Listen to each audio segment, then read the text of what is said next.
This course is purely based on software, but to do something interesting, we will use a few Arduino components.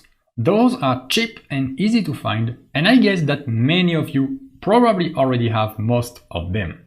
And just before we jump into the component list, I want to precise that if you really don't want to use hardware, you can still start the course with an online simulation tool for Arduino named Tinkercad. I will show you how to set it up in the next video. But note, and this is important, that with the simulation you will quickly be limited and you won't be able to finish the course like I do with multiple files on your project. So I really recommend you to use the hardware components.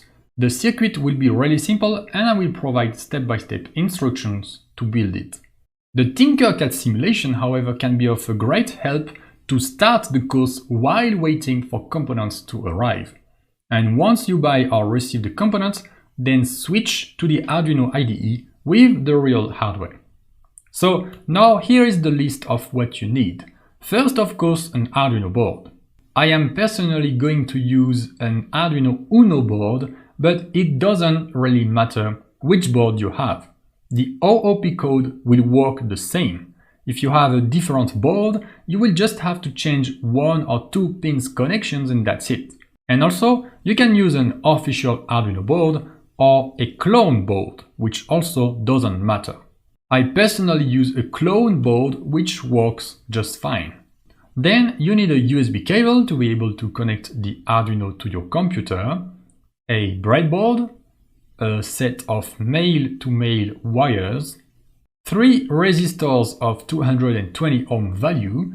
So this value is one of the most common one, and here you can see on the left the colors you should have for a 4-band resistor. So just take the 3 first, so you should have red, red and brown. And on the right you can see the colors you should have for a 5-band resistor, so red, red, black and black. And then you have the tolerance, which doesn't matter here. You will need also 3 LEDs with different colors if possible. I am going to use red, yellow and green, okay, for the traffic light. If you don't have those exact colors, no problem, everything will work just fine. You will also need a push button and finally a potentiometer. And that's it. If you are missing most of all the components, I recommend you to search for an Arduino starter kit. Those kits usually contain everything you need plus more for your future projects. You can buy the components or the kit in your local hardware store or online in a big marketplace.